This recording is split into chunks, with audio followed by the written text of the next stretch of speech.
Hi everyone, it's Suzanne. Welcome back. Today I have a special treat for you. I am going to do a Sunday reading vlog.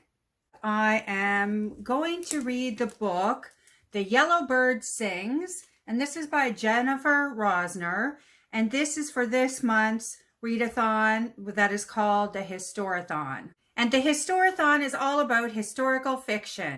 I will link the two ladies hosting this year's Historathon and their announcement videos down below. And it's Amanda from The Curly Reader and Angie from Science Mama. And I'll link their two videos below. In those videos, you can find out all the information for Historathon. They have I'm just going to show you, I printed it off. That's the bingo card with all the prompts that they're using. I just put the bingo card there. I'm actually not participating at that level in terms of the bingo card this month. Unfortunately, I discovered Historathon at the beginning of the month, and the list of books that I had to read this month was already fairly large, so I didn't have room. I couldn't participate. I will fully participate in Historathon hopefully next year. But for this year, I thought I could at least do their group read. And the group read is The Yellow Bird Sings. This story is based in Poland during World War II. And this book is about a mother and daughter who are hiding. They're Jewish. They're hiding in a barn.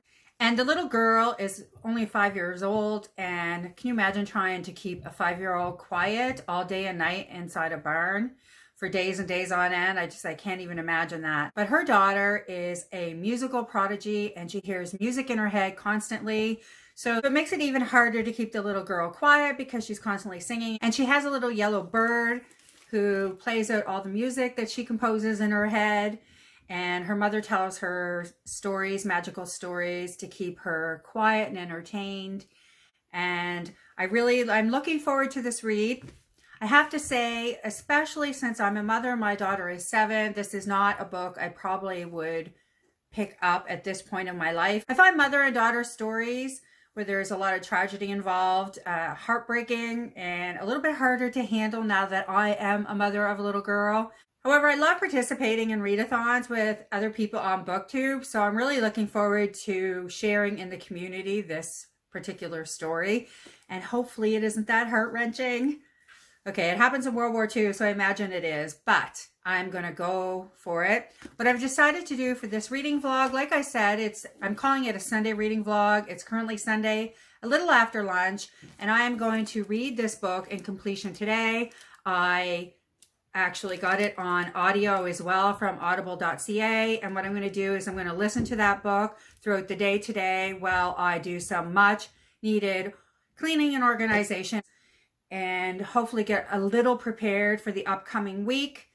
But I'll take you along for that. The only thing we have to do today is I have some holds in the library that they're holding because they have expired. We had a huge storm yesterday. I was supposed to pick them up by yesterday.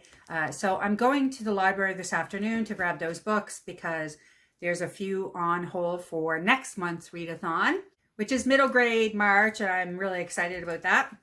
So that's the only thing that has to be done today. What I thought I would do is I'm going to start listening to this on audio while I organize the shelves in my homeschool space a little bit. I did do this during your Christmas readathon, actually. However, since Christmas came and we get all kinds of new goodies that I added to the space, basically I'll show you in a minute, it's a disaster. And I thought during this vlog, I would organize that a little bit. All right, I'm going to show you that now as I get started, and I will talk to you with an update on the book soon. Here is the beginning of the mess. Okay. See up there, those are my teapots, which I love. See that one at the very right? I just added that from thrifting, the one with the flowers. We haven't had a chance to do poetry tea time yet.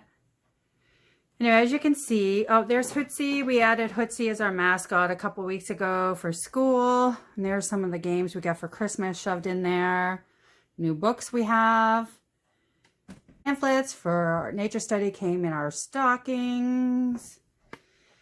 And I made us up a fun basket, which we pretty much haven't touched since, so that's not really working out. Anyway, yeah, we just keep adding stuff. It's a bloomin' mess. A bloomin' mess. Might have saw this in our last haul. And We got a kiwi crate, and that was on the World. And if you see up here, yeah, this was what we made out of there. I actually was going to do a review of those. I taped the boxes we received. I just never finished that. I'm not sure if I'm going to. Now we put it together, so definitely didn't do that on tape. Anyway, I'm going to clean this up just so you get a sense of the room. This is where you guys always see filming for the most part. Besides puzzles and things we use, this is a middle grade library. Oh, you see some of the essential oils that I use hidden under that lovely plant. Oh, one thing that so see, the space is really small and there's a lot of stuff in this space. One thing I have done that I'm really happy about though, you see there, that's our library box. And it was out in the living room, which worked for a long time. We loved it. But since I've been doing family reads videos and some of my own wrap-ups, I found I need to have everything in one place. So in there you have some books that we're using just in general that don't fit anywhere else. The Penguins book, but as you see, we have the remainder of our Black History Month books. That was in our Black History video. If you want more information on that, you can check it out. And I have in there some of the books that I'm reading. I kind of stopped doing TBRs for the month because I need a little more flexibility till I get used to what I'm doing for BookTube and for me, but the family read still stays the same. And these shelves will probably stay the same for a while because I absolutely love them. Here's a series I'm really looking forward to. The Graceling series.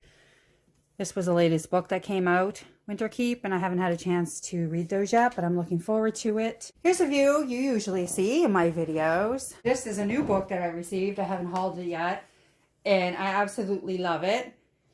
It's called Why You Should Read Children's Books Even Though You Are So Old and Wise. She's a children's author. As I mentioned in another video, we did Sarah Mackenzie's Read Aloud Revival reading challenge. And I just printed this off, and I'm going to use this as a walking challenge for me. But my daughter came up with another challenge. She kind of made up her own, which I think is so cool. The challenge is that she will get up in the morning and brush her hair and get dressed and all those wonderful hygienic things that as a homeschooler we tend to live in our pajamas. And that's fine, but I realize, especially now with the pandemic, that I have a whole year's worth of clothes that I basically bought a wardrobe for what's going to be another kid. So I'm hoping she wears some of those just to make me feel better. Oh yeah, and I added to that she has to practice her piano every day. So if she does that for her 30 days, she gets a special prize, and we agreed to what that present would be. She actually asked for a book this time, which I buy her so many books that it's not always what she wants, but this time she did. She asked me for a specific Eloise book that we don't have. This is another book that I'm reading right now this month, Gods of Jade and Shadow. I only have about 50 pages of that left, so I will finish that up today. And by the way, I absolutely love it. This is a YA fantasy. Actually, it doesn't say YA, it just says fantasy, so there you go. And it was one of the best that I've read in a couple months, so. Binoculars she got for Christmas for bird watching, which she does use for that purpose.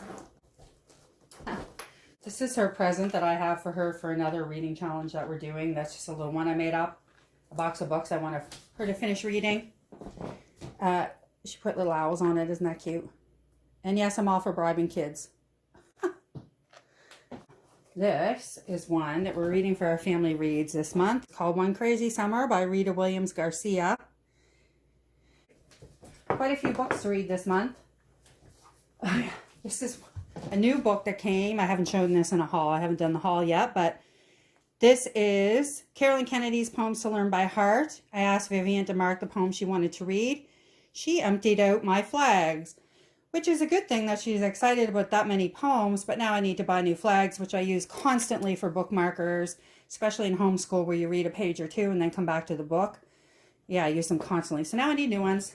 I'm going to take everything off the shelves that I know that's up for debate if they're going back, and then start putting things back on the shelf. I think that's the quickest and easiest way to clean these shelves. Macmillan Audio presents The Yellow Bird Sings by Jennifer Rosner. The girl is forbidden from making a sound, and so the yellow bird sings.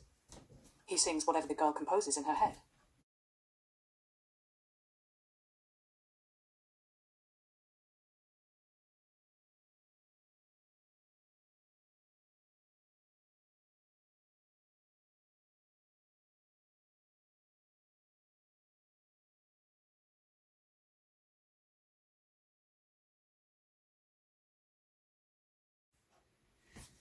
I want to take a sec to show you. This was Vivian's idea. She wanted to start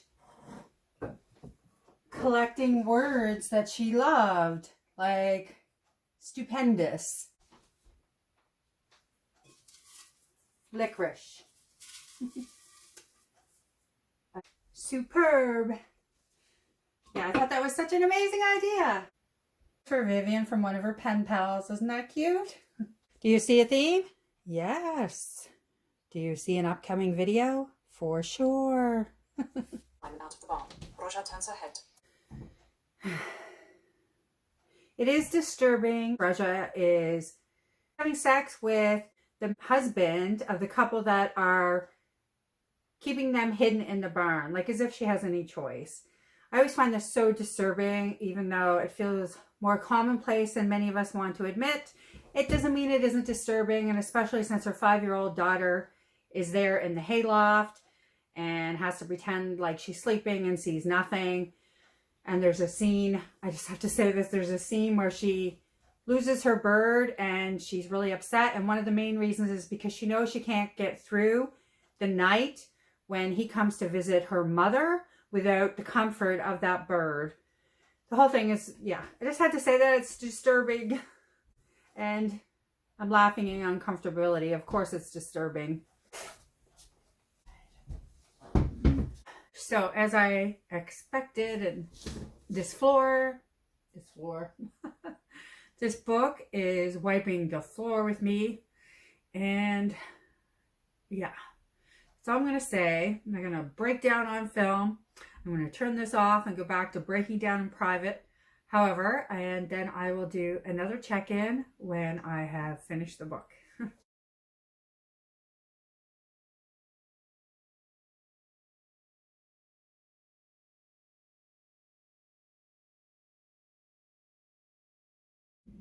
These are fantastic if you're into the outdoors. To show you one on the inside. So we have trees, knots, birds.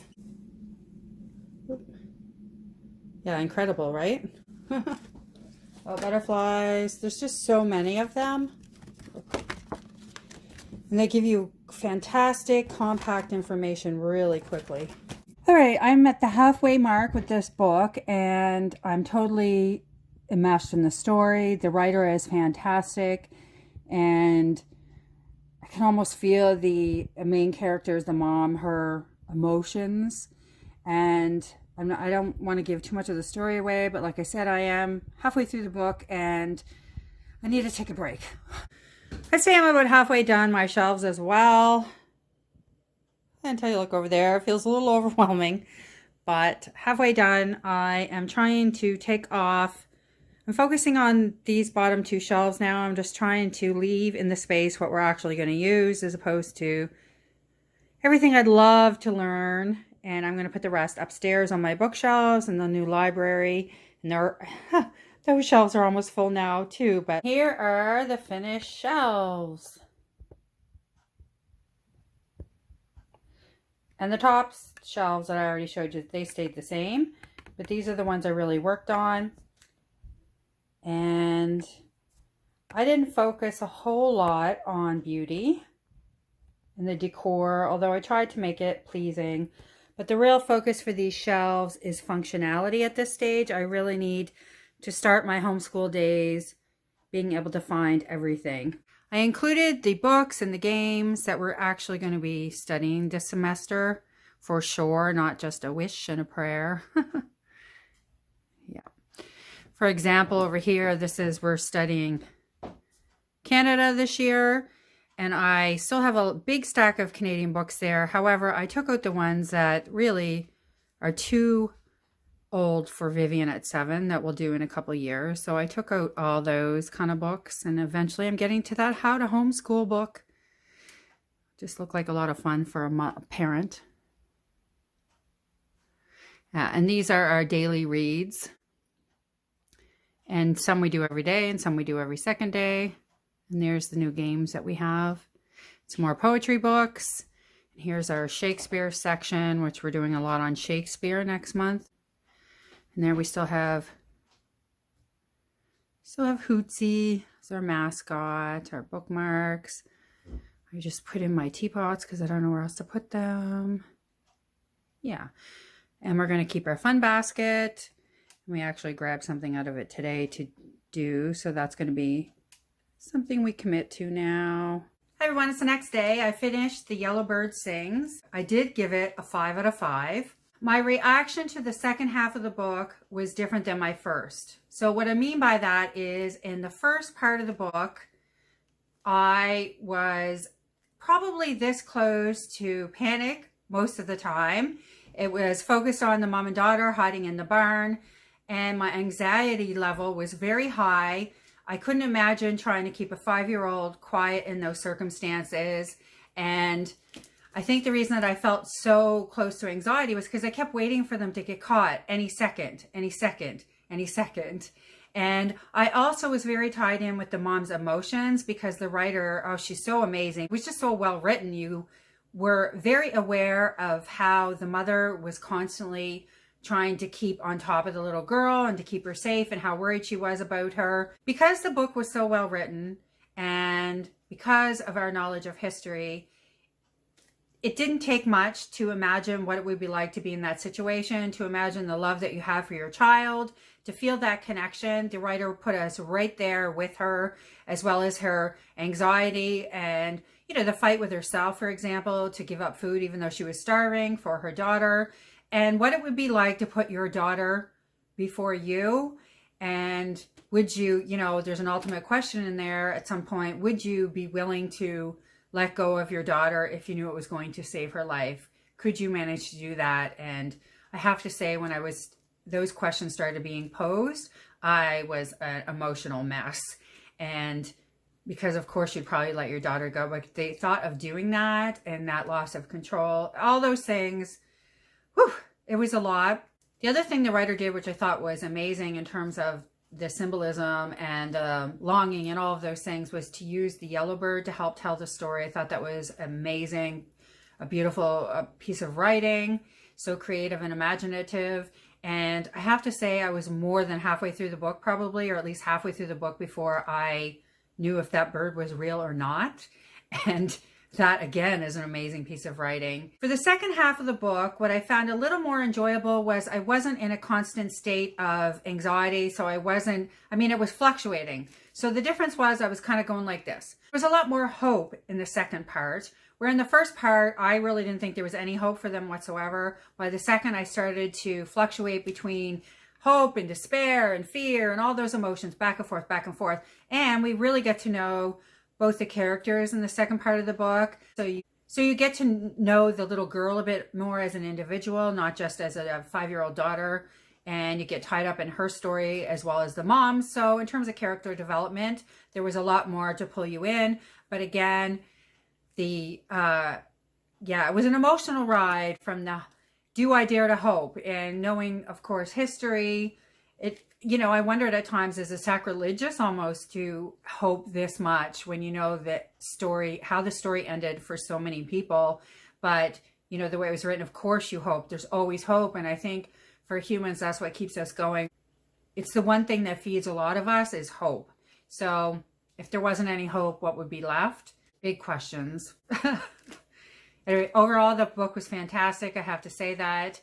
I hadn't read historical fiction in a long time. I mostly in the last year been focusing on some middle grade and a lot of fantasy. And one of the things I'll say about fantasy, it doesn't mean your emotions can't go all over the place. You get tied up with characters and you feel a lot of hope and fear and all those things. But the difference between those type of books I find and a historical fiction is it doesn't feel as real, because the elements, especially if it's not like urban fantasy, if it's really a whole new fantasy world, there's an element there, it's not real. There's an awareness. Even if you suspend disbelief, there's always an awareness that this is not real. And I find with the book we just read and with a lot of historical fiction is you get tied so much into the story, you feel like you're there and it feels real. That these kind of stories happened, they could happen. So your emotional connection and your experience of those stories, I find, are much different. It's almost like you're a little more awake, if I can use those terms. Where in a lot of fantasy, there's some part that's always a little dormant in your being because you know it's not real. I don't know if I explained that well, but that was what I experienced in this book. It really woke me up. I felt alive. That's the word. I felt more alive reading this book than I sometimes do with fantasy. So having said that, I might go back to sleep a little bit more and dive back into fantasy. The anxiety was out of this world with this book, and I'm not fond of anxiety. So yeah, anyway, she was fantastic. Thank you, Jennifer Rosner, and I hope everybody enjoys this book. If you're doing the group read for Historathon, thank you to the ladies that started Historathon and recommended this book. It was definitely, like I said, a 5 out of 5, and I hope you enjoyed this video. It seemed like I focused a little bit more on homeschool than I normally do. However, I'm okay with that because a lot of the books that I showed you in this video are for anybody that wants to enjoy these kind of books with their children. For example, when I showed these pocket nature guides, I thought that would be something you might enjoy. If you want to see a homeschool video particularly, or you want to see more of what's on our shelves in detail, please let me know in the comments below. All right. Thank you so much for tuning in, and I will see you soon with another bookish video.